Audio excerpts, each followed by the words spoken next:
नमस्कार मित्रों, मैं वैद्य साकेत कुमार। एच पाइलोरी पर ऑलरेडी बहुत ज़्यादा इंक्वायरी आ चुकी है और सबसे ज़्यादा मेरे चैनल की कोई पॉपुलर वीडियो है तो वो एच पाइलोरी है, जिसमें डिटेल में बताया गया है एच पाइलोरी क्यों होता है, किन लोगों को होता है, कैसे इसके लक्षण होते हैं, क्या इसके कॉम्प्लिकेशन होते हैं और किस तरह हम इसकी चिकित्सा करते हैं। आयुर्वेद दृष्टिकोण क्या कहता है और मॉडर्न साइंस क्या कहती है, दोनों का तुलनात्मक अध्ययन एच पाइलोरी की डिटेल वीडियो में बताया जा चुका है। लेकिन उसके बावजूद भी एक नई चीज एच पाइलोरी के ट्रीटमेंट के दौरान मेरे सामने आई है कि कुछ व्यक्ति ऐसे होते हैं जिनमें एच पाइलोरी का इन्फेक्शन होने की संभावनाएं बहुत ज्यादा रहती है, या उन लोगों में एच पाइलोरी का इन्फेक्शन ऑलरेडी बहुत ज्यादा परसेंटेज में पाया गया है। जैसे इसमें 3 प्रकार के लोग हैं। जैसे ओवर थिंकर, जो लोग एक ही विषय पे बहुत ज्यादा सोचते हैं या किसी भी मुद्दे को, चाहे वो पारिवारिक हो, सामाजिक हो या निजी तौर पर हो, बहुत दिनों तक किसी बात को अपने हृदय में रखते हैं, या उनका मानसिक चेतन मन जो है वो उस चीज की तरफ ज्यादा डाइवर्ट होता है जो चीज हो ही नहीं होती है। तो यानी कि जो चीज प्रैक्टिकली अभी सामने भी नहीं आई है और उस चीज के बारे में आप बहुत ज्यादा सोच रहे हो, ओवर थिंकिंग वाली कंडीशन आप में है, तो आपको एच पाइलोरी या तो हो चुका होगा या एच पाइलोरी होने की संभावना सबसे ज्यादा होती है।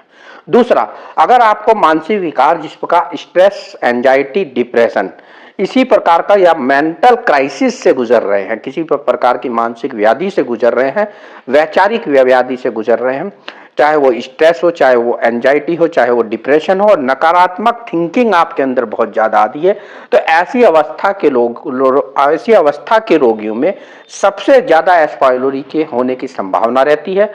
ये क्यों होता है ये मैं बाद में डिटेल बताऊंगा। और तीसरा, वन एंड लास्ट, जो इमोशनल होते हैं, भावुक होते हैं, ऐसे व्यक्ति जो परिवार के प्रति या अपने प्रेमी प्रेमिका के प्रति, संतान के प्रति, पति पत्नी के प्रति, माँ बाप के प्रति ज्यादा संवेदना रखते हैं, उनको कोई कहीं भी बात चुभ जाती है या वो बहुत दिनों तक उनको घर कर जाती है, तो ऐसे लोग जो इमोशनली बहुत ज्यादा वीक रहते हैं, भावुक होते हैं, तो ऐसे लोगों को एच पाइलोरी की इन्फेक्शन होने के चांसेस मैक्सिमम होते हैं। या तो उनको एच पाइलोरी उनके शरीर में ऑलरेडी होता है जो एसिम्प्टोमेटिक यानी लक्षण ना होते हुए भी घर करा हुआ बैठा रहता है, या सिम्टम आने शुरू हो जाते हैं, लक्षण आने शुरू हो जाते हैं और उनको एच पाइलोरी एक लंबे समय तक रहता है।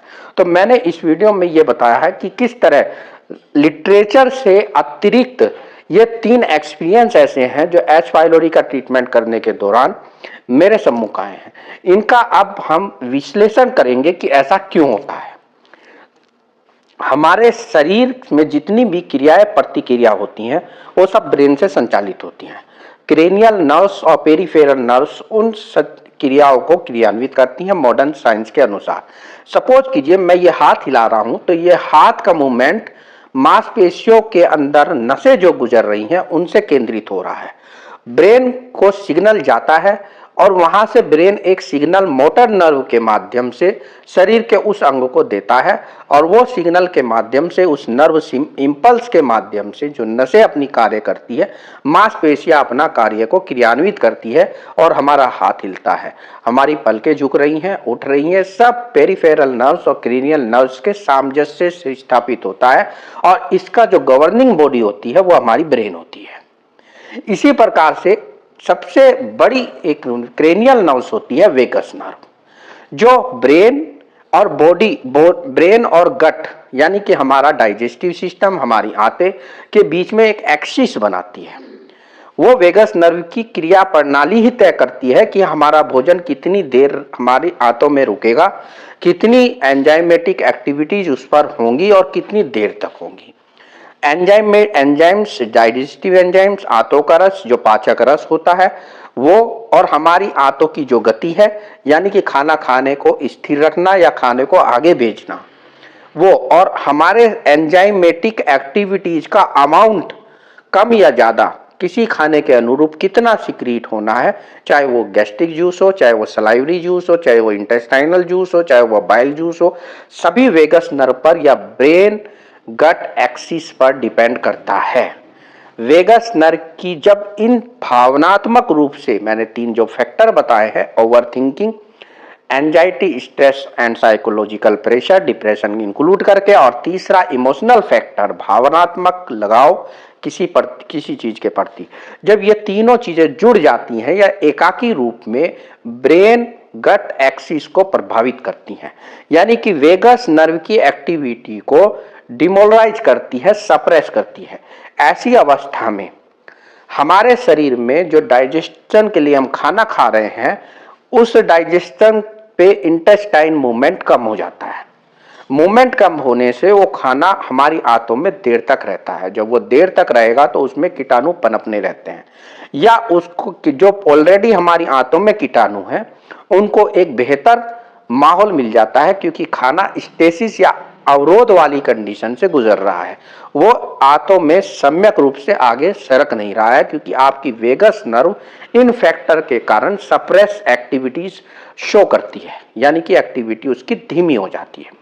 दूसरा, एंजाइमेटिक एक्टिविटीज। जब वेगस नर्व डिप्रेस हो जाती है तो हमारे जो डाइजेस्टिव जूस है, सलाइवा से लेके इंटेस्टाइनल जूस तक, बाइल जूस तक, गैस्ट्रिक जूस तक, वो सभी कम मात्रा में सिक्रीट होते हैं। ऐसी अवस्था में खाने में सड़न पैदा हो जाती है, खाना पच नहीं पाता और किट भाग ज्यादा बनता है, मल भाग ज्यादा बनता है और क्षार भाग कम बनता है आयुर्वेद के दृष्टिकोण से। जब किट भाग बनेगा तो उसमें टॉक्सिन पैदा हो जाते हैं, आम की स्थिति हो जाती है, श्रोता अवरोध हो जाता है। ऐसी कंडीशन में टॉक्सिन मटेरियल कलेक्शन के कारण बैक्टीरिया को एच पाइलोरी के फ्लोर करने के लिए बहुत ज्यादा एनवायरनमेंट एक मिल जाता है फेवरेबल। तीसरा, जब ये तीनों फैक्टर कार्य करते हैं तो HCl का प्रोडक्शन ओवर होने लगता है। जो HCl का प्रोडक्शन ओवर होने के कारण जो हमारे गैस्ट्रिक जूस का एक पार्ट है, म्यूकोजल लाइन जो है वो डिके होने लगती है, क्षति होने लगती है। तो जो प्रोटेक्शन आंतरिक त्वचा को स्टोमक की मिलना चाहिए म्यूकस से, वो नहीं मिल पाता। अंततोगत्ता एच पाइलोरी का इन्फेक्शन बढ़ जाता है, क्योंकि वहां पे अल्सरेशन हो जाता है, गैस्ट्राइटिस बढ़ने लगती है HCl के डायरेक्ट टच से, क्योंकि बीच में म्यूकोजल बैरियर खत्म होने लगता है। तो ऐसी अवस्था में आपको वेगस नर्व की एक्टिविटी को प्रमोट करने के तरीके ढूंढने चाहिए, पहली बात। दूसरी बात, जो 3 फैक्टर मैंने बताए हैं, over thinking, anxiety, stress, depression and psychological pressure और इमोशनल फैक्टर, इन 3 फैक्टरों से अपने माइंड को डाइवर्ट करिए। प्लस माइनस ट्रीटमेंट के दौरान आपको लक्षण मिलते रहेंगे। कभी आपके पेट में दर्द होगा, कभी आपको उल्टी होगी, कभी आपको डायरिया होगा, कभी आपको गैस बनेगी, कभी आपको उल्टी जैसा महसूस होगा, कभी पेट में दर्द होगा। इन सिम्टम्स से अतिरिक्त आप एच पाइलोरी का जो रेगुलर ट्रीटमेंट ले रहे हैं उससे अलग मत जाइए, यानी कि उसको टारगेट रखिए, उसको मुख्य टारगेट रहिए। सिम्टोमेटिक रिलीफ के चक्कर में आप मुख्य ट्रीटमेंट या बेसिक प्रिंसिपल जो आपके चिकित्सक ने एच पाइलोरी के ट्रीटमेंट के लिए चुना है उससे विमुख मत होइए। तो सिम्टम अगर समय पे आपके बढ़ते हैं या घटते हैं तो डाइवर्ट अपने मस्तिष्क को उनकी तरफ ना करके जो आपको ट्रीटमेंट दिया गया है उसको ही सतत चलाते रहिए। अगर आपका माइंड कहीं उनकी तरफ डाइवर्ट होता है तो सिम्टोमेटिक रिलीफ के चक्कर में एच पाइलोरी का जो मुख्य ट्रीटमेंट है उससे आप विमुख हो जाएंगे, उससे आप दूर हट जाएंगे। तीसरी बात, जो वेगस नर्व जितनी एक्टिविटी कम होती है आपका उतना ही जो है stress level, emotional factor level, anxiety level बढ़ता है। तो ऐसे में इन कुछ ऐसी चीजें जैसे मेडिटेशन, सुबह को उठ के आंखों पे पानी भरना, मुंह पे छींटे मारना, अगर आपको स्ट्रेस रहता है तो फिजिकल एक्टिविटीज को बढ़ा दीजिए। मेडिटेशन के दौरान आप आरती या अपने आध्यात्मिक जो ग्रंथ है उनके अनुरूप पूजा पाठ कीजिए। तो ये चीजें जो हैं इस आपके स्ट्रेस, एंजाइटी और डिप्रेशन को कम करती है। अकेले मत बैठिए, अंधेरे कमरे में मत बैठिए, लोगों के समीप जाइए। सात्विक प्रकृति के जो लोग होंगे, आपकी उम्र से बड़े हैं, उन लोगों के संपर्क में रहिए। मंदिर में जाइए, मस्जिद में जाइए, आध्यात्मिक ग्रंथों का आप अध्ययन कर सकते हैं, अपने आप को बिजी रखिए। अगर आप एकाकी रहेंगे, आप सोचते रहेंगे, ओवर थिंकर बनेंगे, स्ट्रेस एंजाइटी लेंगे, नकारात्मक आपके विचार आते रहेंगे, वेगस नर्व की एक्टिविटी कम होती रहेगी। आयुर्वेद के दृष्टिकोण से इसे और तरह समझा जा सकता है। जब आपको क्रोध होगा, एंगरनेस होगा, इमोशनल फैक्टर है। जब आप क्राइंग होंगे, रो रहे होंगे, हंस रहे होंगे, सब इमोशनल फैक्टर है। जब आप स्ट्रेस और एंजाइटी कर रहे होंगे तो चिंता वाला इमोशनल फैक्टर है। तो ये सब चीजें पित्त दोष को बढ़ाती हैं। जैसे ही पित्त दोष बढ़ेगा, ऑलरेडी बॉडी के अंदर जो पित्त है वो विदग्ध हो जाता है, और विदग्ध पित्त का जो रस होता है वो अम्लीय होता है, यानी एसिडिक माहौल इंक्रीज हो जाएगा। एसिडिक माहौल इंक्रीज हो जाएगा तो गैस्ट्राइटिस होने के चांसेस ज्यादा बढ़ जाते हैं।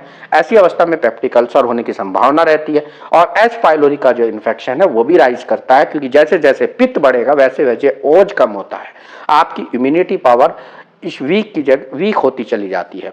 तो ओज जैसे जैसे एसिडिक माहौल बढ़ा तो आपकी ओज कम होने के साथ रोग प्रतिरोधक क्षमता भी कम होती है।